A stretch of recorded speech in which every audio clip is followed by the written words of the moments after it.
Hello and welcome to our webinar, How to Turn the Tide on the Racial Backlash Against EDI. I am Yunis and I'm delighted to introduce our speakers, Suzy Levy and Terri Givens.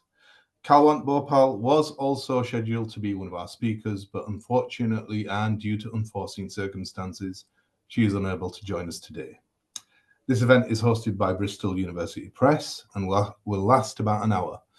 Our aim is for speakers to offer insights and further develop a conversation about the growing pushback against equity, diversity, and inclusion. We may cover a range of themes, including but not limited to policy rollbacks and backlash against movements like BLM and the political capital that is being made through racial demonizing and discrimination in particular. Most importantly, we would like to uncover how to turn the tide on this backlash. Real-life examples and practical takeaways are welcome. And hopefully, this session may inspire hope and action. Before I offer some biographical information about our speakers, some customary housekeeping. Please, can those in the audience type questions into the Q&A function at the bottom of your screen, and I will put them to panelists toward the end of the session. You can upvote questions that you might be interested in too. We have closed captions enabled on this webinar. There's a button at the bottom of your screen. I think it's called CC Live Transcript. Please use this to show or hide text as you prefer. Attendees can order Bristol University Press books at a 25% discount. Use the code WBR25 at checkout. We will share links during the event. Bristol University Press are also offering a free book. That's an ebook. Simply add your name and address to the newsletter via the form which is or will be shared in the chat, and a copy of the ebook will be sent to you. And that's a thank you for joining their mailing list. Recording of the webinar will be available after the event. So now moving on, a very brief outline of today's structure for this event. Each of the speakers will be offering their thoughts for around 10 or 15 minutes. And in the time left over, we will open our panel, our two speakers, we'll open them to questions from the audience and give them an opportunity to offer any final remarks and thoughts as a close. As chair, I will do my utmost to resist the temptation to step into and obstruct proceedings through questions and observations of my own, tempting though that might be. And I'm sure what will be generated is a fascinating set of insights. And that's pretty much it. But before I hand over, please allow me to say a few brief words about each speaker. Terri Givens joined the faculty as a professor of political science at the University of Columbia in July of 2024. She was previously a vice provost at the University of Texas at Austin and provost of Menlo College. She advised the provost at McGill University on their strategy to address anti-Black racism from 2021 to 2024. And she is the author of the book Radical Empathy, Finding a Path to Bridging Racial Divides, and her book Reckoning, Creating Positive Change Through Radical Empathy is launching on October the 21st. Suzy Levy is author of Mind the Inclusion Gap, How Allies Can Bridge the Divide Between Talking Diversity and Taking Action. She's a specialist in social change, working with private, public, and third sector leaders to solve some of the most pressing issues of our time. In addition to her client work, Suzy holds a variety of board-level roles. She is chair of the Women's Sport Trust and was a non-executive director in the UK government for 7 years, both at the Home Office and the Department for Education.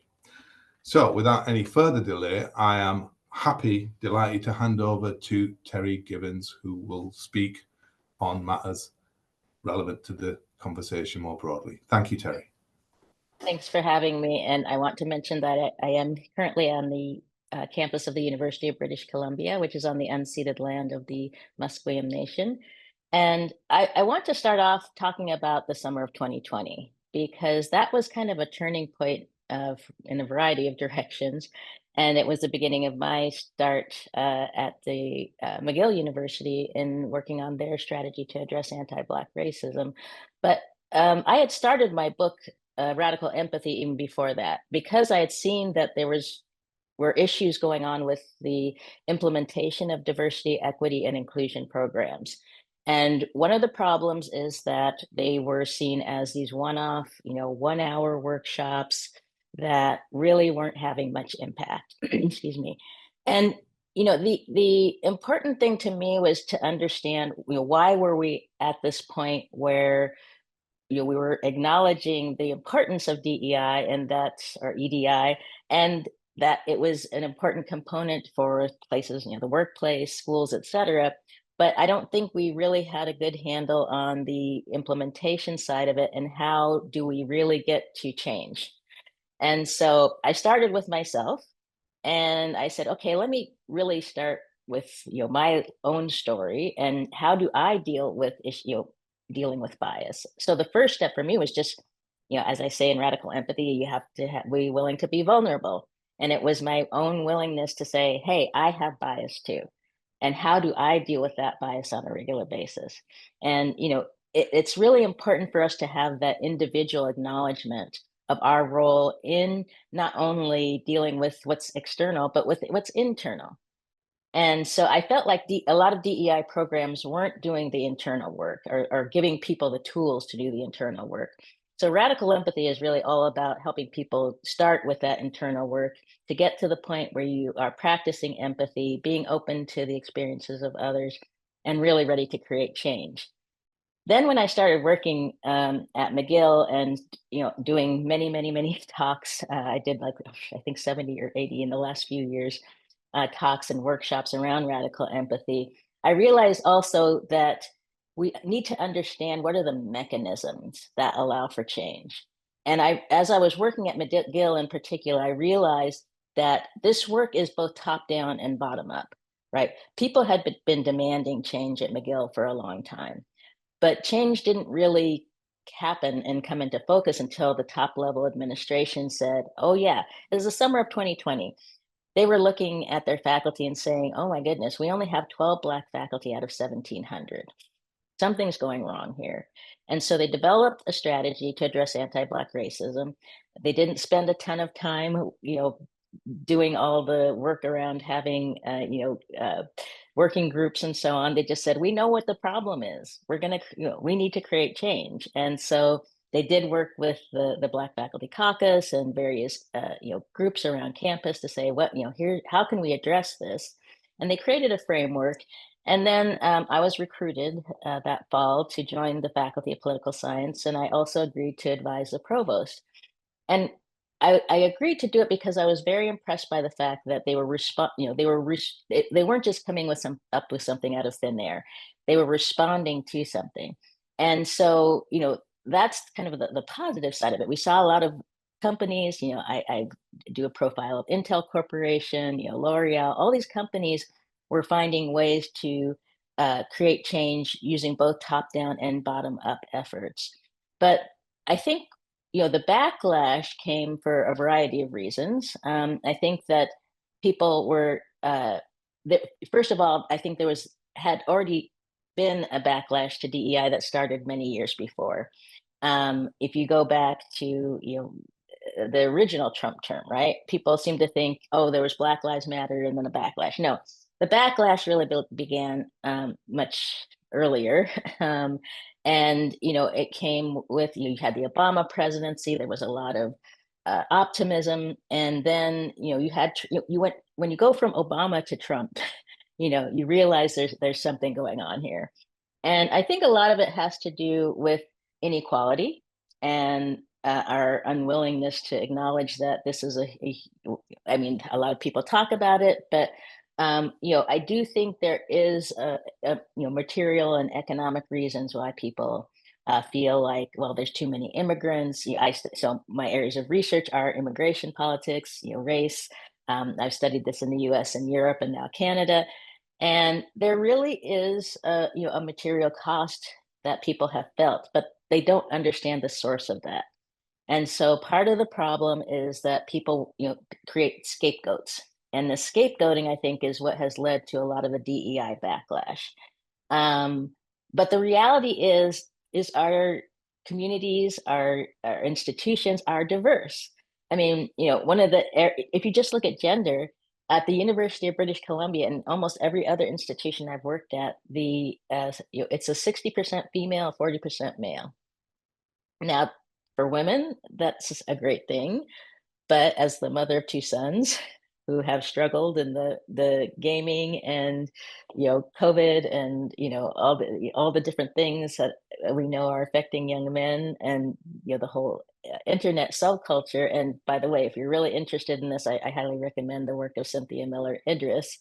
But what I try to do in my own work is say, look, we need to really understand what's going. We need to have empathy, first of all, and understand what's going on, and not try to gloss over these problems. So I think it really requires policymakers, leaders, politicians to say, yes, there is a problem, and not just say, we're just going to overlook this. We cannot overlook this. And so in my book, I talk about ways that we have engaged people, and in many ways, we need to also be aware of the ways that we define. People kind of use EDI, DEI. If we talk about it as Yunis said, it's equity, diversion, inclusion, and belonging. And I think a lot of times what is missing is that belonging component. But it's also economic uplift for and what I think we don't help people understand is that if that immigrant down the street is doing well, I'm doing well. The economy is something that impacts all of us. And I think, unfortunately, I'm an American citizen, I think we're going to be seeing that in the US, and unfortunately, it's going to impact the rest of the world. But as we go and, cut back on immigration, as we're, it's already impacting the economies of, farmers and the Midwest and pretty much everywhere. And the reality is, if we are supporting each other, if we are creating that environment of equity, and first of all, acknowledging that diversity is here, right? They can try to stop immigration, push people out, but it's here. In the U.S., diversity has been there since before the founding of the country. Same in Canada. And so we need to acknowledge that that diversity is there and that we benefit in so many different ways from immigration, from the diversity. I mean, there's so many executive studies and McKinsey, others Harvard Business Review, who have shown that diversity is a positive for business. And so the business case is pretty easy to make. It's the cultural and, kind of that emotional component that we have to address. And so that's why I try to lay out in my book, Reckoning, here's all the different ways that we can try to help people to see the benefits of diversity, to understand the history, and to understand how we ended up where we are today. And so I really think that there's an important component of education that needs to be involved with all of this. And also empathy. I keep coming back to empathy, but the reality is we need empathy. And the one thing I always make sure I mention is empathy is not absolution. There's a lot of people out there we are not going to agree with. And that's fine, right? No, not everybody is going to be willing to take those steps to help understand each other. But I do think that we have there can be a critical mass. And so, I would say that, if we think through the different ways that we personally can create change, and then if you're in leadership, if I as a teacher and a professor can help people to understand where we are today through empathy, then I think we can really continue to, the backlash is here. That's reality, and it's showing up through government policies and so on.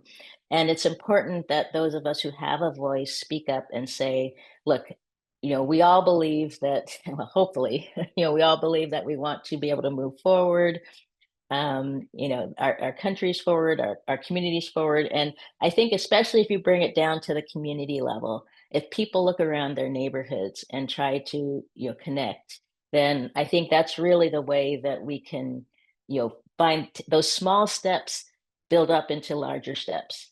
And so I hope everybody who's here on the call will understand you can do something, you can create change. And sometimes it's just those little steps that you take, mutual aid in your community, getting involved in organizations, voting, those things are important things that we can all do to help create change. So I'll stop there.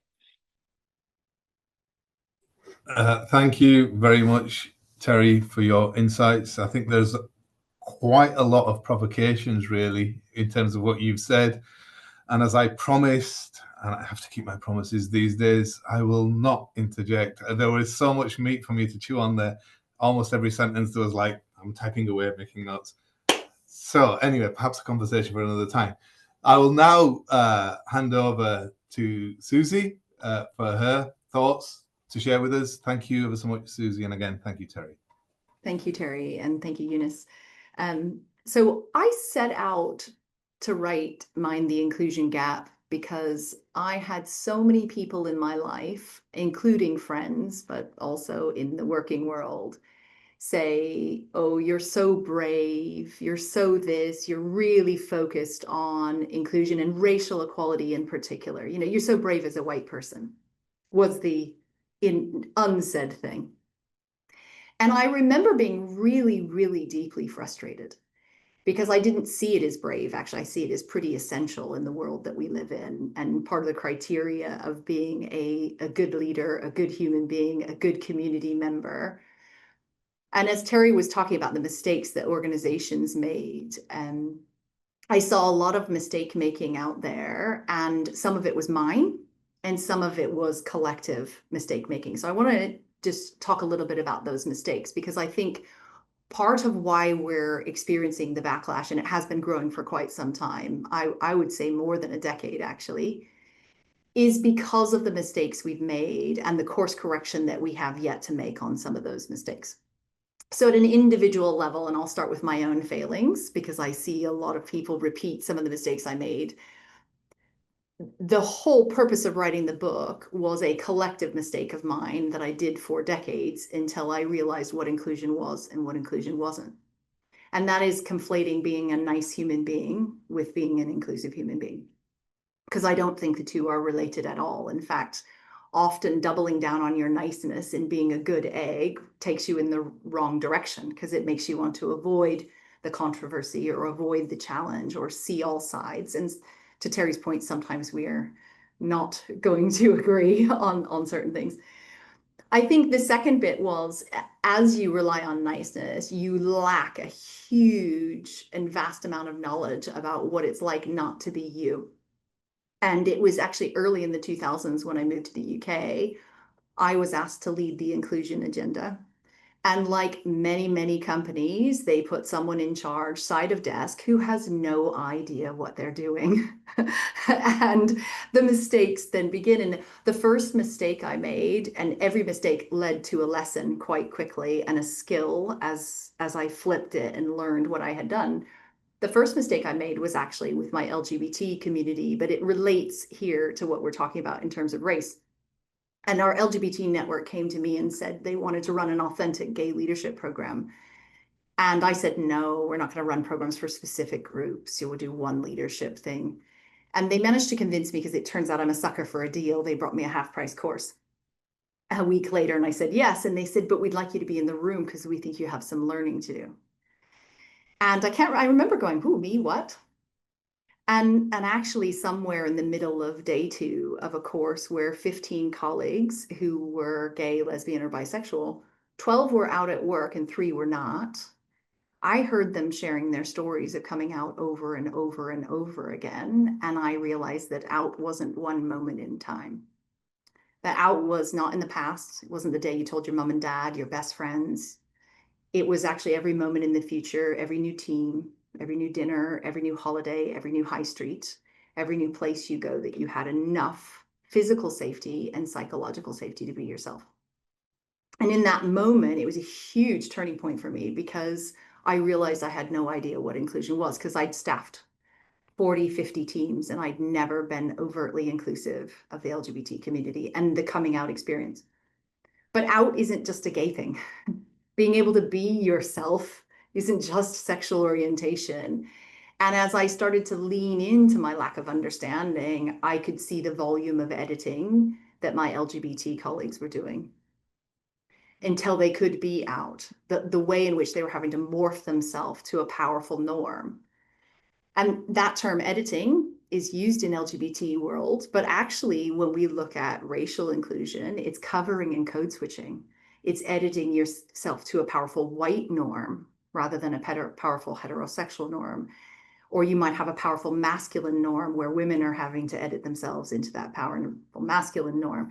And then in disability terms, it's called masking, and you are editing yourself.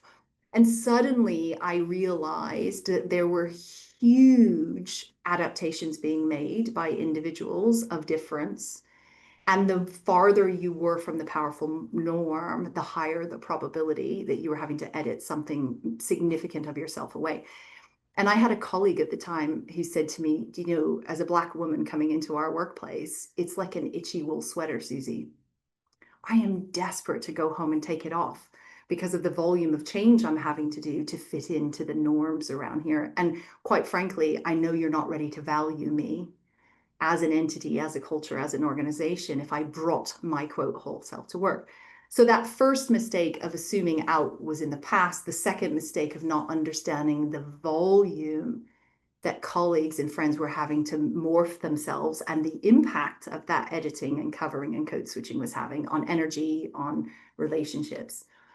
And then the third big mistake I made, and it was huge, was I had a group of more than a dozen colleagues bring examples of systemic racism to me in a document, and it was shared to me by one colleague. And I said, after reading the document, I'm not sure it's racism. So first and foremost, if you take race and diversity out of it, I said, I wasn't even in the room, and I think I have better situational judgment than all of you have, which is unbelievably arrogant. If you took diversity out of the context, you would say, what a pompous leader. You know, you would have different expletives for me, right? And then you put race back in, and then you say, this white woman who's probably never experienced racism, right? Now, in my defense, and I'm not trying to defend it, I did significant damage at the time and had no idea what I had done. I share it because I think a lot of people do what I was doing. And the first thing is I wanted to distance ourselves from racism because it was icky and it was ugly, and I did not want us to be that. So there was a level of positivity bias on my part. But the second thing was I didn't have the skills and capability to see the different forms of racism. I was looking for the visible and the vulgar, what I call big R racism. And little r racism is fundamentally different. And it's done much more en masse by much more everyday, well-meaning, good people who would distance themselves from the icky, but don't know they contribute to the everyday because they do not have the skills to spot it. And you find it not in the presence of negativity, you find it in the absence of positivity. And being able to have that skills and capability to see was really important. And I didn't have it at the time. So those are three big mistakes I made. And then I would add three mistakes that I think the profession and leaders make who aren't even in the profession. They're executive sponsors, they're CEOs, they're people who care. The first is they're not often data-led. So they don't look at it. They go, this is a really good thing to do. We should be doing this. And the data tells all sorts, and there are different views on external data, internal data. But if you take the UK, for example, which I'm currently sitting in the UK, if you look at overall ethnicity, you would say 18.4% of England and Wales. But if you look under the age of 30, it's 1 in 3. It's the future client, the future student, the future colleague, which means if you don't have racial understanding, racial confidence, and the right skills and capability to talk about a multiracial world, you're in real trouble as an individual, right? And we don't think of it in those terms. The second bit is we often use language, which was really off-putting, terms that made people's back go up. And Terri, you talked about it a little bit. If you were planning change, you wouldn't do some of the things that we did, like do a 1-hour webinar. Sorry, this is an amazing 1-hour webinar, but you wouldn't do a 1-hour training and go, job done. everybody's got great skills. And we did these shortcuts. And one of the shortcuts was we didn't think about not instigating that back of neck. Am I going to be okay? Or am I in the, and we got people's heckles up before we even began, and the language we used and the things that we did, it's not helpful in the long run for the ultimate outcome we want. And so you end up, to some extent, winning the battle in front of you, but losing the long-term war, the culture war that we're aiming for. And then the third thing I really saw was there was a huge focus on minority groups and ERGs, employee resource groups, and we put individuals of difference in, whether it was a women's network, LGBT network, or racial network, which were wonderful. And they were places where stories got told and safe spaces, etc.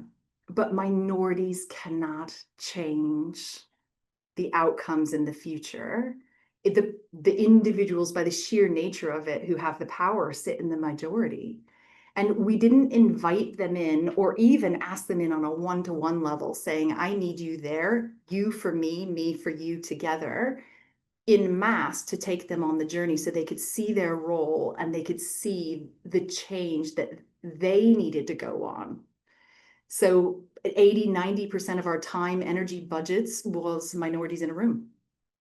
If they could fix it, they would have done it a long time ago. And we need a much more balanced approach of taking the majority on the journey, holding them to account, both for the difficult change, but also for the joy that comes in when you are partners in this, because it takes two, those in the group and those out of the group, to really drive change. Those are just some of the mistakes I've seen, mine and others, and I hope that's helpful, Yunis. That was fascinating. Again, thank you very much. And again, both speakers very frank and open, and I'm sure the audience is appreciative of that, as I am. So we have some questions in through the Q&A function, and I can't see if any are more popular than others. And I'm sorry to reduce it to a popularity contest, but it's not that. So I'm just going to go in order in which they were received as a kind of chronology. So I think I'm required to read out the questions. I will give a name to the person who's asked the question. This is from Robert Alain. I hope I've pronounced that correctly. How much, if at all, does misinformation and disinformation play into the backlash against DEI? There's a B on the end. I'm not sure what the B is, but yes. There you go. Belonging. Belonging. Okay, there you go. That's a new one for me. So excuse my ignorance. So over to you guys. How much, if at all, does misinformation and disinformation play into this context, this space that we're in now, in terms of, Yeah, I'm happy to address that, because one of my areas of research is, kind of the radical right, which has created a kind of a ecosphere of misinformation, disinformation, and especially young people have been pulled into, these kind of rabbit holes, of all the different, 4chan, even just the basic Twitter, Instagram, Snapchat, all of this, and well, especially TikTok. So a lot of young people in particular are getting their information there. And unfortunately, there's been a kind of an information disparity. And of course, things that cause outrage are more likely to be, increased because, they get clicks. And so we're in an environment where we really have to pay attention to, for ourselves. I mean, I see this happening. I'm on Facebook. I see my friends posting stuff all the time that I'm just like, no, that is not real. That's either AI or misinformation. And, this tends to happen a lot around elections. I know, in the UK, across Europe and the US, we've all had to deal with this, kind of flood of misinformation. And unfortunately, then you have times when governments are also putting forward, I have to speak of my own US government, is putting forward information that is not fully correct. So it's difficult. And actually, I've had a lot of discussions about this lately, and there's a lot of research being done around this, and it's just really difficult. And I think as individuals, we need to be very aware of the misinformation that's out there. But I do think that did have a lot to do with the DEI backlash. So if you look back to the pushback against political incorrectness, that was kind of where this started. And then it was, critical race theory, then, DEI, and, now, well, it's still DEI, but, it's kind of been a moving target. And I think that, one of the ways it's part of the reason I wrote my book, is to provide clear fact, not only, I give my own stories, but also clear factual information. And so as much as possible, we need to provide that and educate and make sure we're paying attention to these different, kind of online communities and environments that people are in. But it's really, really a tough issue. Thanks, Terry.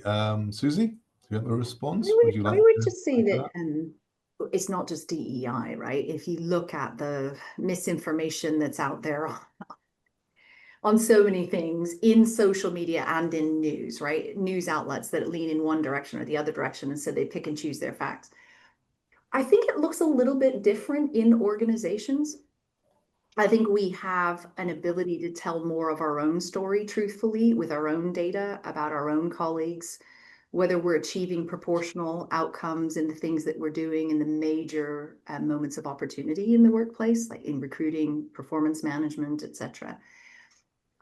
I also think in the workplace, we often go deeper than sometimes people go in their home life, where they've got the TikTok click thing going on. Actually, the workplace conversations that we end up having are much more stable, long-term, and they're colleagues that often we know over an extended period of time. So I think it presents a huge opportunity to counter that misinformation with what we share, how we share it, and how we use not only information, but relationships, human relationships, where people can see, I know that person, I trust that person. And actually, when they tell that story, I see it at a different level than I might see if I saw it on Facebook or TikTok or Instagram, etc. So I think it provides a huge opportunity, and maybe where the adult playground is at the moment rather than in the media.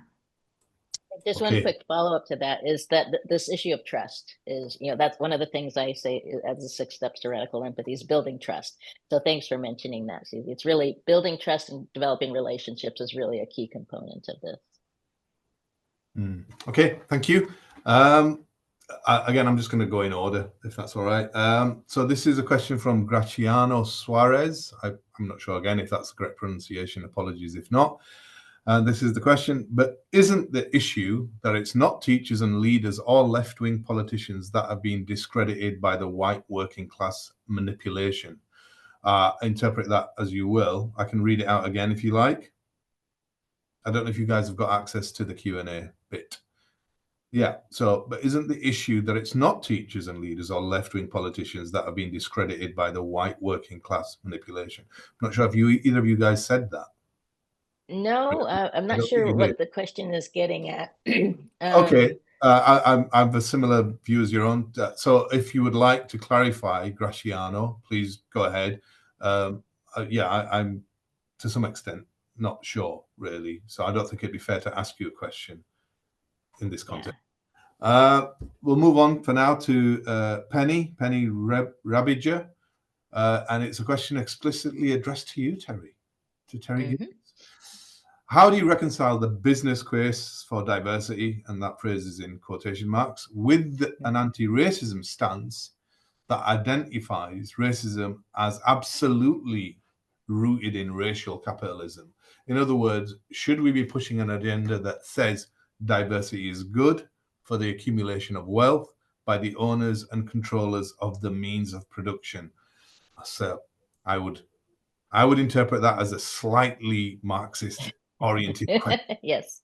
And well, as somebody who is yeah, well, so, as somebody who is teaching racial capitalism this semester, look, we have to understand that this is something, we're living in a capitalist system, right? And we can work towards a more equitable system. And one of the ways to do that is to, part of the problem is access, right? And so, when I say the business case for diversity, the issue is, lifting all boats, right? It's not making the wealthy capitalists wealthier.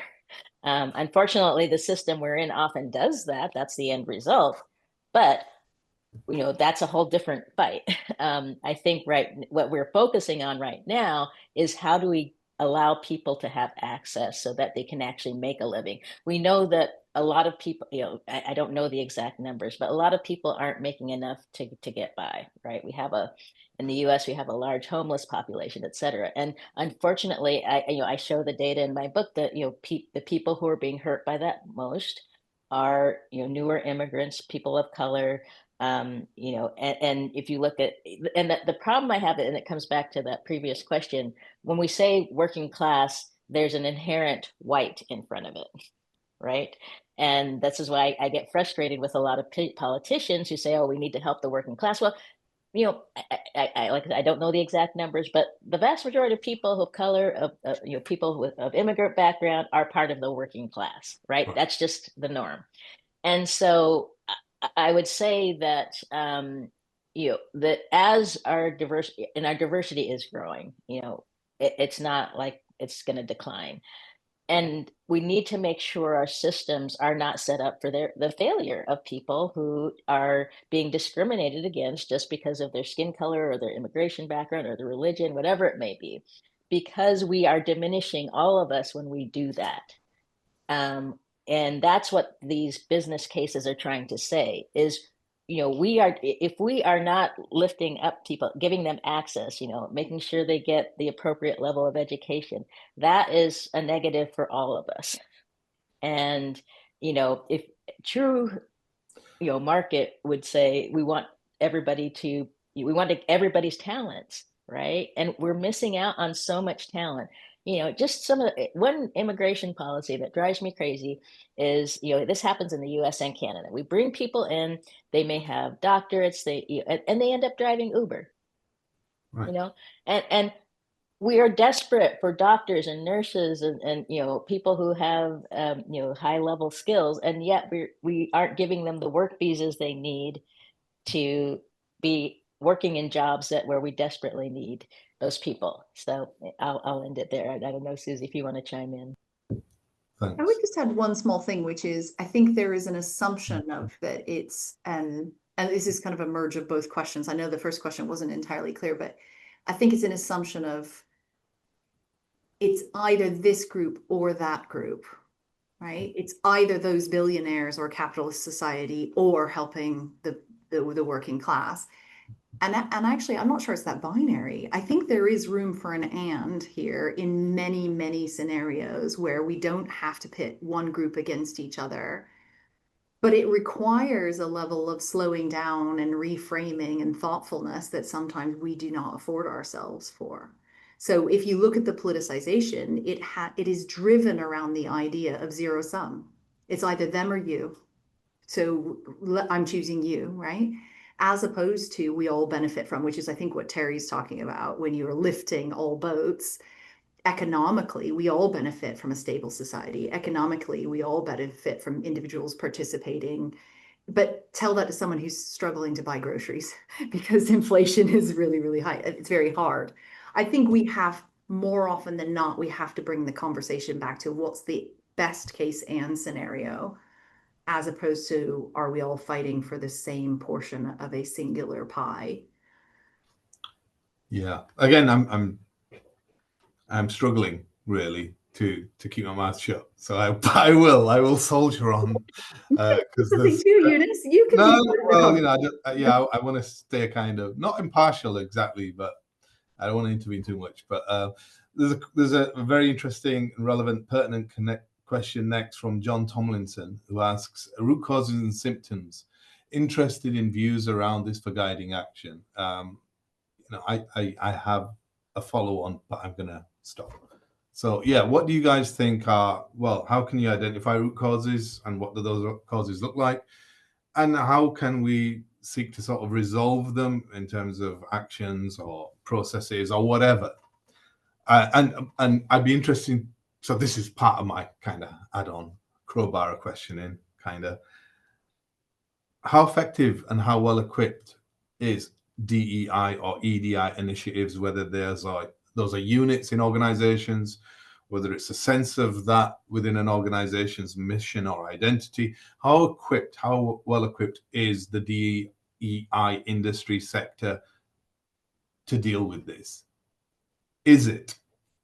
That's one of my questions, and I think I would argue that, you know, that feeds into this root causes and symptoms question.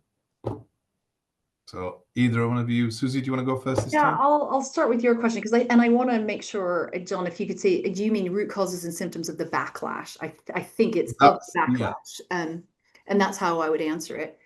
So is the profession set up for success, either, you know, to deliver on this? I think the answer is no, quite frankly, not yet. I'm going to say not yet, for a couple of reasons.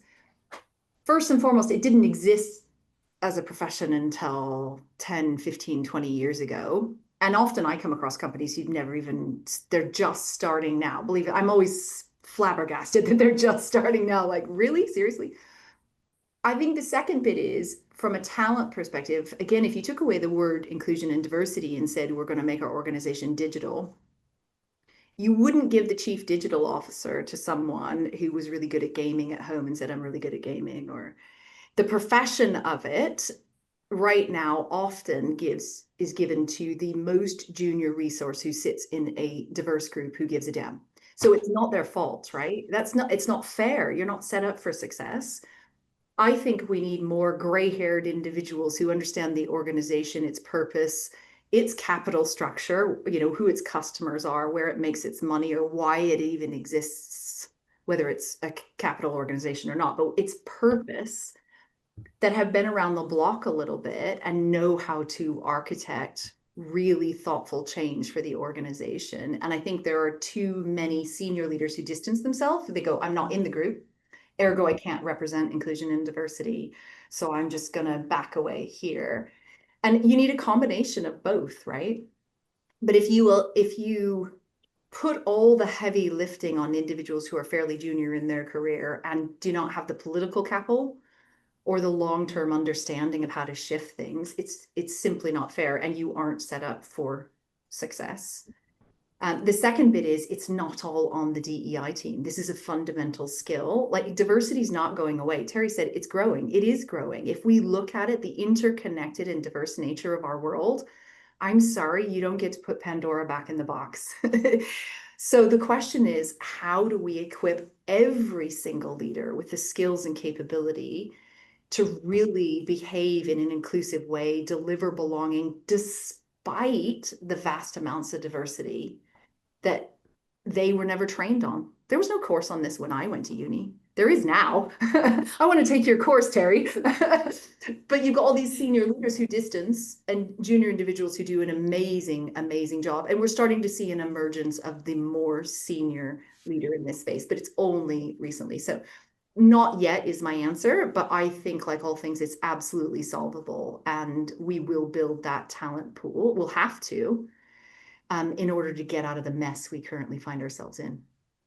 I didn't answer the root causes and symptoms of the backlash, but I can get to the root causes and symptoms, because yes, well, my book Radical Empathy literally spends a huge chunk of time talking about the root causes and symptoms. And the goal was to take, you know, kind of condense what I teach in my courses into something that's palatable. But, you know, I think the important thing is telling stories, like you did, Suzy. You know, if we tell our stories and then connect it to the data, connect it to research, help people understand this is, you know, it's not just, you know, my story, it's real. It's happening to millions of people.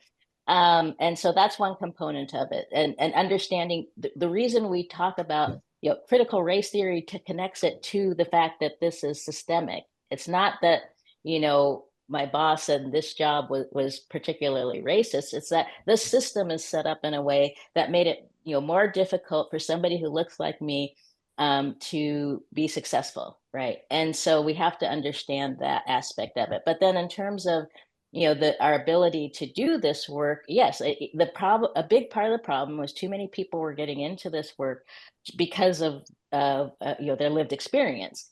And, you know, that's helpful, but, you know, this takes a lot of training. And you know, I think, you know, one of the things that I heard a lot is similar to your story, Suzy, is that people were coming into these positions and they didn't necessarily understand the underlying, the roots and symptoms, right? And so they were saying, okay, we need to do this workshop. We need to, you know, and the one thing I always say is, the number one leader of DEIB or whatever you want to call it is the CEO of a company, the president of a company. If that person hasn't bought into this, then nobody else is going to buy into it. And so at every level, every manager, when I was at McGill, I said, it's not my job to, do this work. My job is to help you do this work. Department chair, my job is to help you come in and figure out, how do I do a better job of reaching out to Black graduate students who might want to come and be a professor in my department, right? And so it's an educational role. It's not me stepping in and saying, okay, I'm going to pick a person for you. It's no, I want this department to understand what they need to do a better job of reaching out to a broader talent pool, right? I want to help. And then that becomes instant. And I can tell you, it has become institutionalized. I mean, we got outside of the actual hiring effort, we were starting to hire more diverse faculty because everybody had internalized, oh, I don't just go to my friend down the street and hire that person. I go beyond. I reach out to people who have a more diverse student body. There's so many ways that we can, and hiring is probably one of the key areas. I mean, I've talked to people who say, oh, we need to go in and change the way we advertise, how we reach out to people. And, that's one of the key areas where it's really important that the leadership has buy-in. Okay, thank you. I have questions, but okay, so I will move on to another question. One of the questions from Amy Gibson: how do you deal with counter arguments to empathy, such as that of Paul Bloom, that empathy can actually cause more to suffer by jumping into the fire? Rational compassion may be a more constructive basis for guiding decisions? Question mark. So you've got access to the question as well, right? I read it out for the benefit of the audience. Yes, but this is my thing, empathy. So, look, the reason I say empathy is because, first of all, like the first 3 steps are about yourself. You have to have self-empathy first, right? And I think a lot of times, we forget that aspect of it. So if we don't start with having empathy for ourselves, and because we have to be able to understand our own biases, where we are coming from. That's why I tell people, start with with a survey of where did I come from? What is my background? The ways that we find connectivity with other people is by looking at ourselves and saying, okay, I grew up in this place and I had these influences, and I can see where my biases come from, and I am going to then address them. And because I recognize my own bias, then I can be more open to understanding how this person in front of me may have bias as well. And so, like I said, empathy is not absolution, but it helps me to say, where can I find those connections? That's why I talk about bridging divides. We have to find those, it's about relationships, like Suzy was saying, we have to find those connections. And compassion is fine, but the reason I call it radical empathy is we have to take action. So, rational compassion, sure, that's fine. But radical empathy is, I'll run real quickly. So it's willingness to be vulnerable, being grounded in who you are, being open to the experiences of others, practicing empathy. Empathy is a practice. It's not something we come born with. It's a skill you have to develop. Then taking action. That's why I did the next book, Reckoning, because we have to understand how to take action. And then the last one is creating change and building trust, right? Those are the things that compassion, yeah, sure, I can have compassion all day, but if I don't take action, if I am not trying to create change, if I'm not trying to build trust, then we're just not that's why we're not getting anywhere. Thank you. So we are getting close to the hour. We've got about 9 minutes left. I'm afraid I'm going to go back on my promise. I'm going to ask a very simple question. Sue me. That's the moment we're in. Where does power figure into all of this? Because power is not distributed and accessed equally. right, across the board. So it's to slightly play devil's advocate, I guess, some of these ideas notionally make sense. They're very compelling. But once you account for differential levels of power, things get a bit more sketchy and a bit more difficult to manage, let alone process through any kind of ideation. So to both of you, to what extent do you think, well, it's a kind of a descriptive question, like to what extent does power influence things, but then how can we mitigate against that if you agree with the premise upon which I raised this question? Feel free to disagree with it as well, by the way. Suzy? I'm going to go to the root of your question, which is obviously power is not equally distributed, right, in any way, shape, or form. But I do think that individuals who hold power, many of them mean well, want well, and can do well. I find that we make assumptions that individuals in power are either angels or devils. And actually, I've not met many on either end of the spectrum. Most are really busy individuals trying to figure out how to run an organization or lead whatever that they're leading. And maybe you're talking about political power with a capital P, but I'm just talking about leader power. I think the more we can help individuals understand the power they wield and what they can do to create opportunity and access for each other, the better off all of this will be, because every single individual has a power in a moment of opportunity, whether it's hiring, promotions, performance management, giving the benefit of a doubt when somebody makes a mistake. There are so many moments of opportunity where the person in the position of power with the right skillfulness and understanding can make a different outcome possible, but they have to have skillfulness and understanding in order to do it. Otherwise, they repeat the things that exist today.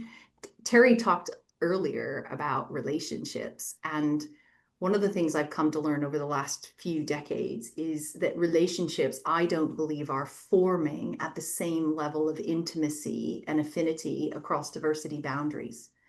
And so when you have a group of people who likely look like each other in power, who aren't forming those same high trust, high affinity relationships across diversity boundaries, and often the people who are diverse are in less power in the environments that we have, you're in trouble, because relationships matter in decisions we make about the human beings in front of us. And so I think we have to teach those skills, both in creating high affinity relationships and understanding why they're not forming, and in delivering more access through the power we wield in the moments of opportunity we own.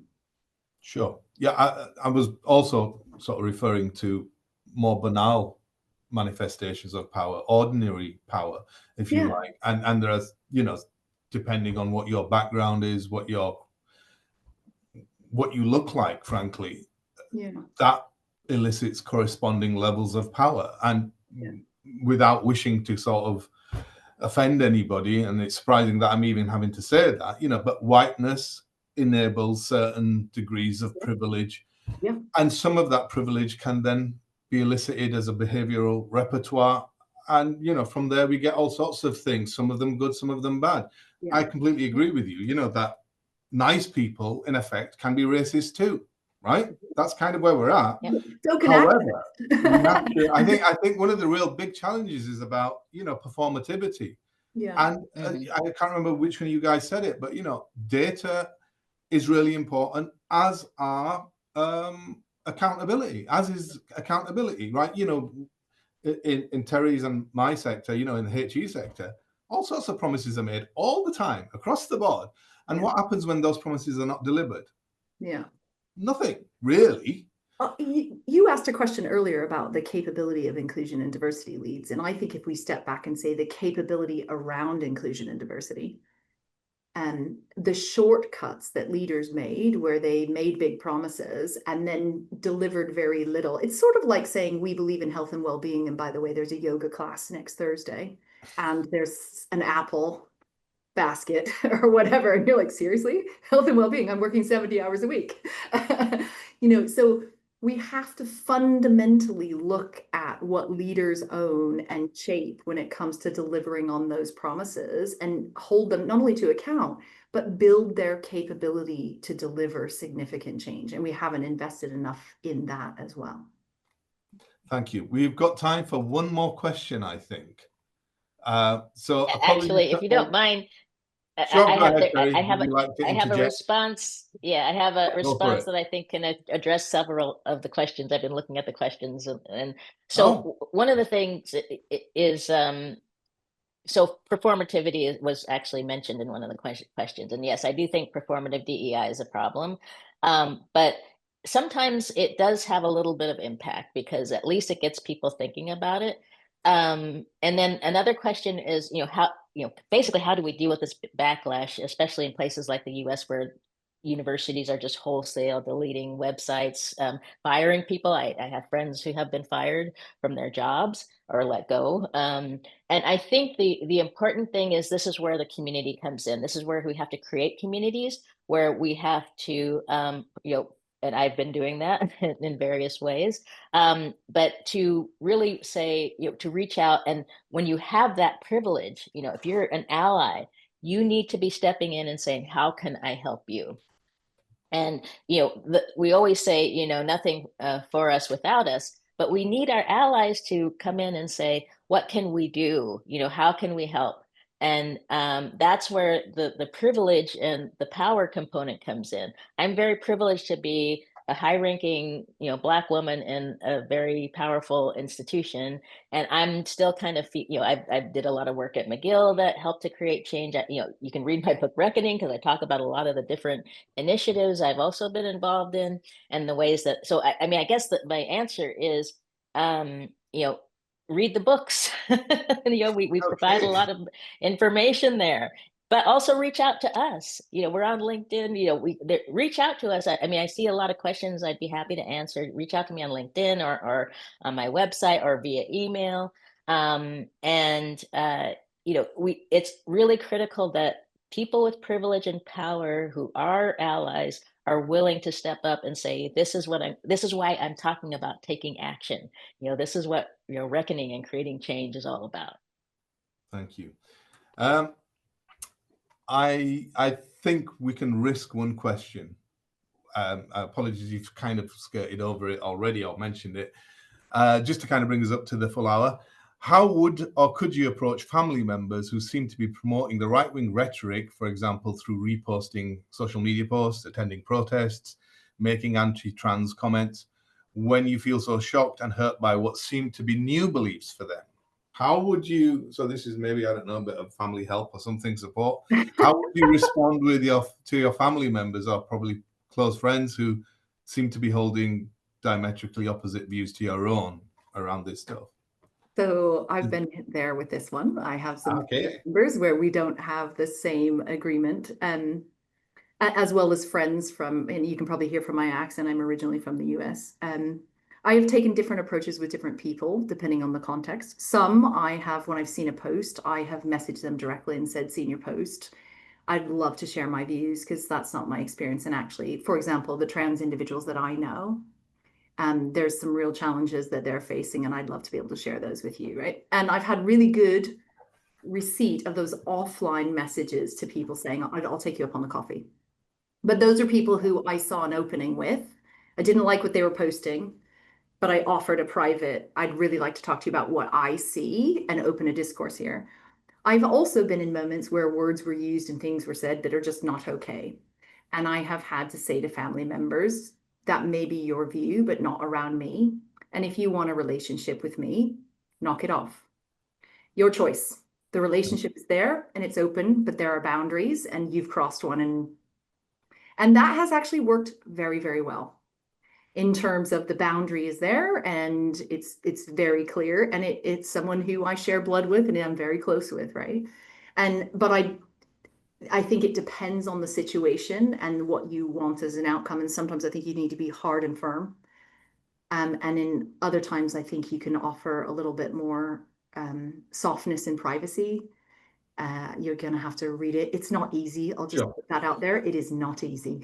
Thank you. Yeah. So again, I'm very mindful of time. Terri, if you could be brief, that'd be helpful before I close. I'm just gonna say ditto.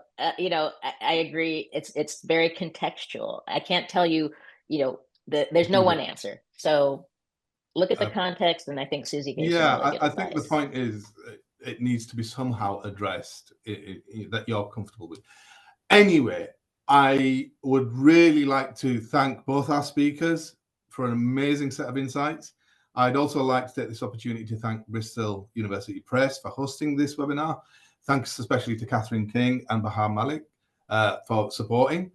And most of all, I'll do the cheesy thing of thanking the audience, but it is genuine and it is earnest. We've had nearly 200 at one point. So I appreciate it's 1 hour out of your busy schedules. Really appreciate your input, especially to the people who asked a question. Apologies for not being able to get through them all, but the questions were very, very robust, very interesting, and generated even more insight. So once again, thank you all ever so much. My name's Yunis. I hope to see you again at some point. Take care of yourselves. Be safe, be well. All the best. Bye. Thank you, Yunis.